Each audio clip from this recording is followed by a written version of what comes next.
قل ما أسألكم عليه من أجر وما أنا من المتكلفين إن هو إلا ذكر للعالمين ولتعلمن نبأه بعد حين.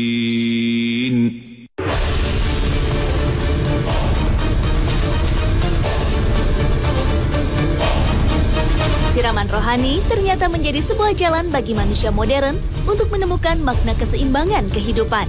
Rindu akan damainya siraman rohani dari tanah air menggerakkan beberapa muslim di Hong Kong untuk mengadakan ceramah dan pengajian bersama. Mempelajari Al-Quran dan mengajarkannya itu termasuk amal ibadah yang sangat utama di sisi Allah Subhanahu wa Ta'ala, selama dengan niat yang tulus dan ikhlas. Rasulullah Shallallahu Alaihi Wasallam memotivasi umatnya untuk melakukan kegiatan belajar dan mengajarkan Al-Quran sesuai sabda beliau. Sebaik-baiknya kalian adalah orang yang mempelajari Al-Quran dan mengajarkannya. Hadis riwayat Bukhari. Untuk itu, pengajar Al-Quran yang menerima honor karena mengajarkan Al-Quran tidak menyebabkan hilangnya pahala dan ganjaran di sisi Allah Subhanahu wa Ta'ala, selama dia tidak menetapkan tarif dan dilakukan dengan tulus ikhlas. Tapi untuk perhelatan di Hong Kong, lain lagi ceritanya. Entah siapa yang benar dalam memberikan informasi. Konflik dari acara yang sedianya digelar di sebuah gedung pertemuan untuk sebagian pekerja muslim di Hong Kong ini gagal. Dan penggagas acara berencana mengundang Ustadz Soleh Mahmud. Tapi sayangnya, rencana mulia ini menemui jalan buntu. Semuanya udah clear, ternyata dari pihak Ustadz Soleh itu berubah kata gitu, berubah permintaan. Dari yang awalnya seikhlasnya perjanjian 6.000 dari kami dan juga Ustaz Solmed setuju, tiba-tiba Ustaz Solmed berubah pikiran, dari 6.000 dinaikkan dengan tarif 10 juta dolar Hong Kong. Itu satu. Yang kedua, dari pihak Ustaz Solmed yang awalnya perjanjian cuma 2, yaitu 2 antara Ustaz Solmed dengan manajer, tiba-tiba beliau minta 4 tiket pesawat. Kegagalan dakwah di Hong Kong ternyata terkait erat dengan permasalahan pembayaran dan penyediaan fasilitas. Santer diberitakan pihak panitia penyelenggara dan Ustadz Solmed tak memiliki satu kata temu untuk menyepakati berapa biaya yang harus dibayarkan agar Ustadz Solmed bisa terbang dari Jakarta dan menyapa sesama saudara muslim sebangsa yang harus merantau jauh untuk menghidupi dirinya beserta keluarga. Membatalkan sepihak beda loh. Beda loh. Membatalkan sepihak itu setelah semua sudah ditandatangani, lalu dibatalkan, beda. Ini kita lagi musyawarah. Orang musyawarah, nggak ketemu titik temu, itu bukan ngebatalin. Beda dong. Nah, musyawarah saya, Anda jangan suruh bayar tuh yang unjung. Jangan ada cerita bayar, ya lu bayangin aja, ngambil untung sampai 150 juta, bos. Sementara tiket gratis dari orang. Ini dapat sponsor dari sebuah bank, dapat sponsor dari kartu ini. Lu gila, orang suruh bayar. Gue bilang gue nggak mau, lu gratisin gue datang, lu nggak usah pikirin gue. Nah gue mau tanya, yang salah siapa ini? Ustadz Solmed adalah salah satu dari beberapa ustadz yang namanya populer di masyarakat. Tentang uang kotak amal, beliau juga mau minta, karena di Hong Kong itu setiap mengadakan pengajian memang ada uang kotak amal. Ada juga sorban keliling gitu kan. Beliau juga meminta uang penjualan tiket dari kami, beliau minta separuhan. Ini lillahi ta'ala ya. Habis itu penjualan tiket dia minta. Dari sorban jalan dia juga minta. Popularitas Ustadz akhir-akhir ini semakin terasa seiring dengan kebijakan media untuk membuat sebuah konsep program yang memadukan dunia religi dan hiburan. Penampilan para ustadz dan ustazah di televisi pada akhirnya mampu meningkatkan animo masyarakat Indonesia untuk mengundang mereka dalam balutan acara mulai dari halal bihalal, tablik akbar, ceramah, hingga pesantren kilat. Tetapi sayangnya popularitas yang berimbas pada tingginya undangan untuk mensyiarkan dan berdakwah menimbulkan permasalahan. Keterbatasan waktu dan tempat membuat para ustadz yang populer menjadi sulit untuk memenuhi semua undangan. Dan hal ini membuat beberapa ustadz yang populer tersebut meminta beberapa pihak untuk membuat sebuah manajemen modern yang mampu mendistribusikan waktu untuk berdakwah secara lebih tertata rapi. Tapi entah mengapa, Manajemen yang menaungi beberapa ustadz populer ini pada akhirnya menjadikan kegiatan dakwah sebagai salah satu layanan profesional. Artinya, dakwah yang dilakukan oleh beberapa ustadz menjadi salah satu profesi. Akibatnya, dakwah oleh beberapa ustadz yang memiliki manajemen modern menjadi salah satu layanan yang memiliki standar, terutama dalam hal pembiayaan. Di bawah manajemen, kegiatan dakwah menjadi setara dengan perhelatan musik dan pagelaran pertunjukan. Memang tidak bisa dipungkiri bahwa popularitas ustadz bagi para pebisnis adalah salah satu cara untuk meningkatkan image dari sebuah barang dan jasa. Umroh yang sejatinya merupakan sebuah ritual ibadah, kini bergeser menjadi wisata dengan biaya yang besarannya keberagaman. Akan makin ramai kalau sang pembimbing adalah ustadz yang sering warawiri di televisi. Popularitas ustadz juga dimanfaatkan oleh praktisi periklanan. Beragam produk pariwara dibintangi para ustadz, mulai dari layanan seluler di Tanah Suci, makanan ringan, hingga produk helm. Inilah fenomena dunia komunikasi dan media di Indonesia. Ustadz adalah salah satu profesi yang menjanjikan popularitas dan kenikmatan harta dunia. Popularitas para ustadz bukanlah hal yang terjadi secara tiba-tiba dan tanpa sebab. Mereka menjadi populer karena siraman rohani yang mereka berikan mampu menjawab kebutuhan masyarakat atas sebuah bentuk tayangan yang tak hanya menghibur, namun bernuansa religi. Silakan saksikan layar televisi kita. Hampir setiap hari, tausiah, ceramah, tablik akbar, dan kajian tafsir menjadi program rutin yang disiarkan hampir tanpa jeda. Kalau perlu tangan kanan memberi, tangan kiri tidak tahu. Betul tidak?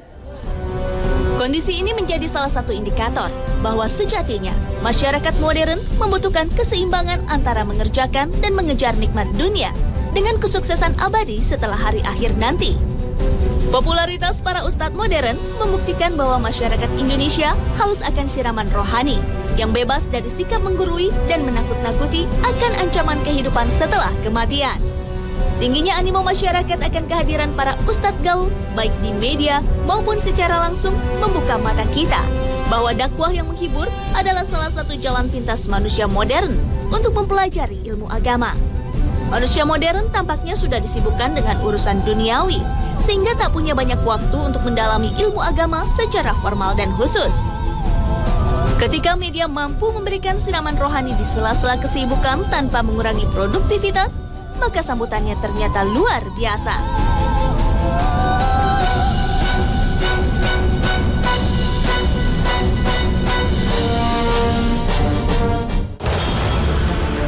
Assalamualaikum warahmatullahi wabarakatuh. Selamat pagi pemirsa Trans 7. Hasanah Ensiklopedia Islam Dunia pagi ini kembali hadir ke hadapan Anda untuk berbagi pengetahuan dan saling menasihati dalam kebajikan. Nilai-nilai moral yang diajarkan agama Islam untuk seluruh alam semesta ini sangatlah mulia. Bukankah Rasulullah SAW diutus untuk menyempurnakan akhlak manusia dan diutus untuk seluruh alam semesta ini? Allah Subhanahu wa Ta'ala berfirman, وَمَا أَرْسَلْنَاكَ إِلَّا رَحْمَةً لِلْعَالَمِينَ. Orang yang suka berkata dusta, berjanji tapi mengingkarinya, dan dipercaya berkhianat dalam sebuah hadis dikelompokkan kepada orang-orang munafik. Bahkan Al-Quran menjelaskan tentang hinanya perbuatan munafik. Allah Subhanahu wa Ta'ala berfirman yang artinya, sesungguhnya orang-orang munafik itu ditempatkan pada tingkatan yang paling bawah dari neraka. Dan kamu sekali-kali tidak akan mendapat seorang penolong pun bagi mereka. Mereka tidak menyadari akibat buruk yang akan terjadi karena fitnah tersebut. Kalau kita pikirkan lebih dalam, dampak buruknya perbuatan fitnah akan menghancurkan diri sendiri dan karirnya di masa depan. Maka pantas saja Allah menyebutkan dosa orang yang berbuat fitnah itu lebih kejam dari pembunuhan. Sebagaimana firman Allah Subhanahu wa Ta'ala yang artinya, dan fitnah itu lebih besar bahayanya daripada pembunuhannya. Al-Quran Surah Al-Baqarah ayat 191. Larangan mencaci dan membocorkan rahasia orang lain jelas dilarang Allah Subhanahu wa Ta'ala, seperti dijelaskan dalam sebuah firman-Nya. Dan janganlah kamu mengintip atau mencari-cari kesalahan dan keaiban orang lain. Al-Quran Surah Al-Hujurat ayat 12. Fitnah biasanya disebarkan bertujuan untuk menghancurkan individu manusia, di mana perbuatannya itu dapat menonjolkan diri sendiri dan menghancurkan orang lain. Dosa menyebarkan fitnah akan menyebabkan pahala yang ia miliki akan hilang begitu saja. Dengan kata lain, bahaya fitnah bagaikan api membakar kayu yang kering. Jadi pada hakikatnya, dosa fitnah akan menjauhkan diri dari surga. Sebagaimana sabda Rasulullah SAW yang artinya, tidak masuk surga orang yang suka menyebarkan fitnah. Hadis riwayat Bukhari dan Muslim.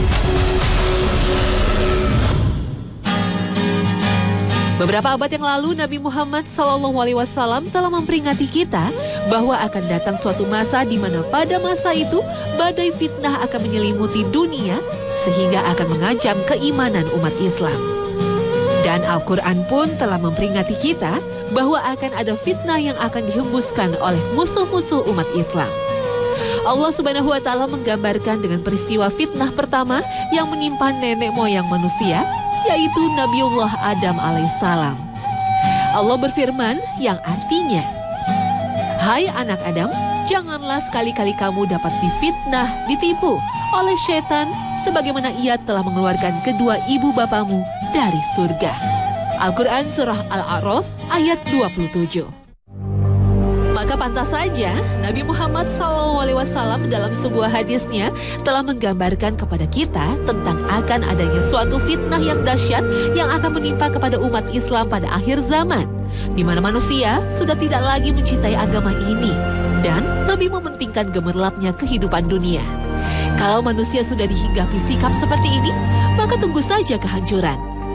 Sebagaimana sabda Rasulullah SAW yang artinya, bersegeralah beramal sebelum datangnya fitnah seperti malam yang gelap gulita. Seorang laki-laki di waktu pagi masih mukmin dan di waktu petang telah menjadi kafir. Dan di waktu petang masih beriman dan paginya menjadi kafir.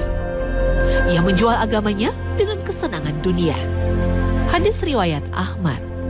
Menurut hadis di atas, realita dalam kehidupan kita tidak bisa dipungkiri lagi bahwa kehidupan manusia seperti orang beriman, padahal pada hakikatnya dia kafir. Bahkan yang lebih bahaya, ada sekelompok manusia yang dengan beraninya menggadaikan keimanannya hanya karena takut kelaparan. Pada hakikatnya sadar ataupun tidak bahwa umat Islam secara kuantitas sangatlah banyak. Akan tetapi dari segi kualitas sangat mengkhawatirkan. Maka inilah suatu kehidupan yang pernah ditakutkan oleh Rasulullah SAW akan menimpa pada umatnya. Sebagaimana Rasulullah SAW bersabda, akan tiba suatu zaman di mana kalian akan diperebutkan seperti sekumpulan pemangsa yang memperebutkan hidangannya. Maka seorang sahabat bertanya, apakah karena sedikitnya jumlah kita? Tidak, bahkan kalian banyak. Namun kalian seperti buih di lautan. Dan Allah telah mencabut rasa gentar dari dada musuh kalian terhadap kalian. Dan Allah telah menanamkan dalam hati kalian penyakit al-wahan. Seseorang bertanya, ya Rasulullah, apakah al-wahan itu? Nabi SAW bersabda, cinta dunia dan takut akan kematian. Hadis riwayat Abu Daud.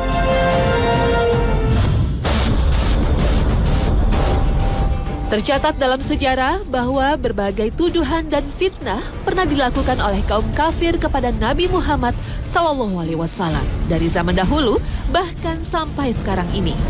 Kalau kita perhatikan, semua bentuk penghinaan, fitnah, dan tekanan itu terjadi pada saat orang-orang kafir Quraisy gagal membantah kebenaran agama Islam.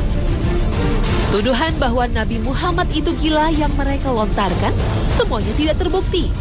Sebab semua orang tahu bahwa beliau tidak gila. Tuduhan bahwa Nabi Muhammad SAW seorang penyihir juga tidak terbukti. Fitnah yang dilancarkan oleh orang-orang kafir Quraisy bahwa beliau seorang penyair lagi-lagi tidak terbukti. Sebab jelas beliau bukan seorang penyair dan Al-Quran sangat berbeda dengan semua bentuk syair Arab pada umumnya. Sebagaimana firman Allah Subhanahu wa Ta'ala dalam surat An-Najm. وَمَا يَنطِقُ عَنِ الْهَوَى إِنْ هُوَ إِلَّا وَحْيٌ الضحى. Pada zaman sekarang, tidak henti-hentinya kaum kafir terus menyerang Rasulullah SAW dari berbagai arah. Salah satunya adalah dari sisi kepribadiannya, yaitu lewat pernikahan Nabi SAW dengan beberapa wanita. Cara inilah yang dimanfaatkan oleh orang-orang kafir untuk menyerang dan memfitnah Rasulullah SAW. Padahal semua wanita yang beliau nikahi tidak lain adalah para janda yang tidak bisa dikatakan muda, apalagi cantik. Satu-satunya istri yang dinikahi dalam keadaan perawan hanyalah Ibu Aisyah radhiyallahu anha. Adapun Rasulullah SAW beristri banyak bukan hal yang aneh kalau melihat zamannya. Menurut sejarah, para raja dan para pria di masa lalu, mereka keumumannya mempunyai istri banyak, sampai sahabat Ghailan ketika mau masuk Islam mempunyai istri 10. Maka ketika ia menghadap Rasulullah untuk memeluk Islam, Rasulullah menyuruh untuk memilih 4 dan menceraikan yang 6. Bandingkan dengan seorang raja dari Inggris yang bernama Henry ke-8. Dia mempunyai 4 orang istri yang bernama Catherine of Aragon, Mary Boleyn, Jane Seymour, dan Anne Boleyn. Lalu juga seorang raja dari Afrika, Meswati ke-3, mempunyai 35 istri. Dan ada satu penguasa dari Portugal, Alfonso ke-6, yang mempunyai selir beberapa biarawati. Para raja dan penguasa tersebut tercatat non-muslim, tapi menganut poligami, bahkan lebih banyak dari Rasulullah. Tentunya menghina Nabi Muhammad SAW di mana umat manusia di masa lalu melakukannya, bahkan lebih parah, adalah jelas fitnah yang nyata. Perbuatan seperti itu biasa dilakukan di kalangan masyarakat dahulu. Padahal jelas bahwa Rasulullah datang dengan risalah dan wahyu Allah Subhanahu wa Ta'ala untuk meluruskan akhlak manusia di bidang itu. Dengan membatasi jumlah istri maksimal 4 orang dengan syarat yang mengikutinya, dan memberikan hukuman maksimal bagi mereka yang melakukan seks di luar nikah. Mengapa orang-orang kafir di masa sekarang tidak berani menghina para raja dari Inggris, Spanyol, Portugal, Belanda yang juga mempunyai istri lebih dari 1? Sebagaimana firman Allah Subhanahu wa Ta'ala. وَلَن تَرْضَىٰ عَنكَ الْيَهُودُ وَلَا النَّصَارَىٰ حَتَّىٰ تَتَّبِعَ مِلَّتَهُمْ قُلْ إِنَّ هُدَى اللَّهِ هُوَ الْهُدَىٰ وَلَئِنِ اتَّبَعْتَ أَهْوَاءَهُم بَعْدَ الَّذِي جَاءَكَ مِنَ الْعِلْمِ مَا لَكَ مِنَ اللَّهِ مِنْ وَلِيٍّ وَلَا نَصِيرٍ. Para ulama tafsir menafsirkan kalimat fitnah kepada berbagai macam arti dan maknanya masing-masing, sesuai dengan susunan kata atau kalimat dalam suatu ungkapan atau bahasan yang dimaksud. Pertama, fitnah bermakna azab. Allah Subhanahu wa Ta'ala berfirman yang artinya, dikatakan kepada mereka, rasakanlah azabmu itu. Inilah azab yang dulu kamu minta untuk disegerakan. Al-Quran Surat Az-Zariyat ayat 14. At-Tabari menjelaskan bahwa makna dari fitnah takum adalah azab atas mereka. Sedangkan Al-Alusi menjelaskan bahwa azab di sini adalah sebagai balasan atas kekufuran mereka. Kedua, fitnah bermakna siksaan. Allah Subhanahu wa Ta'ala berfirman yang artinya, dan sesungguhnya Tuhanmu pelindung bagi orang-orang yang berhijrah sesudah menderita cobaan. Kemudian mereka berjihad dan sabar. Sesungguhnya Tuhanmu sesudah itu benar-benar Maha Pengampun lagi Maha Penyayang. Makna fitnah dalam ayat ini adalah mencakup beberapa kemungkinan makna, yaitu bahwasannya mereka telah disiksa, ketakutan, atau siksaan. Mereka adalah orang-orang Islam yang telah murtad. Ketiga, fitnah bermakna kufur. Allah Subhanahu wa Ta'ala berfirman yang artinya, dan berbuat fitnah lebih besar dosanya daripada membunuh. Ada dua pendapat tentang makna fitnah dalam ayat ini. Pertama, fitnah di sini dimaknai dengan al-kufru, kafir. Kedua, fitnah di sini diartikan ujian terhadap orang muslim atas keimanannya. Al-qatlu dalam ayat ini adalah pembunuhan terhadap Ibnu Al-Hadrami. Maka pantaslah jika dikatakan bahwa fitnah lebih besar dosanya daripada membunuh. Karena fitnah dapat menyebabkan pembunuhan yang lebih besar di dunia dan mendapatkan siksaan yang kekal di akhirat. Keempat, fitnah bermakna membakar dan siksaan. Allah Subhanahu wa Ta'ala berfirman yang artinya, sesungguhnya orang-orang yang mendatangkan cobaan kepada orang-orang yang mukmin laki-laki dan perempuan, kemudian mereka tidak bertaubat, maka bagi mereka azab jahanam dan bagi mereka azab neraka yang membakar. Al-Quran Surat Al-Buruj ayat 10. Yang dimaksud dengan mendatangkan cobaan adalah seperti menyiksa, mendatangkan bencana, membunuh dan sebagainya. Sebagian ulama memaknai dengan membakar dengan api, sebagaimana perkataan Ibnu Abbas, fatanul mukminin, yang berarti membakar mereka dengan api. Ada juga yang memaknainya dengan siksaan, diantaranya adalah mujahid. Kelima, fitnah bermakna cobaan dan ujian, sebagaimana firman Allah Subhanahu wa Ta'ala dalam surat Al-Ankabut ayat 2 dan 3 yang artinya, apakah manusia itu mengira bahwa mereka dibiarkan saja mengatakan, kami telah beriman, sedang mereka tidak diuji lagi. Dan sesungguhnya kami telah menguji orang-orang yang sebelum mereka, maka sesungguhnya Allah mengetahui orang-orang yang benar dan sesungguhnya Dia mengetahui orang-orang yang dusta. Quran Surah Al-Ankabut ayat 2 dan 3. Keenam, fitnah bermakna memalingkan dari jalan yang lurus. Allah Subhanahu wa Ta'ala berfirman yang artinya, dan sesungguhnya mereka hampir memalingkan kamu dari apa yang telah kami wahyukan kepadamu, agar kamu membuat yang lain secara bohong terhadap kami. Quran Surah Al-Isra ayat 73.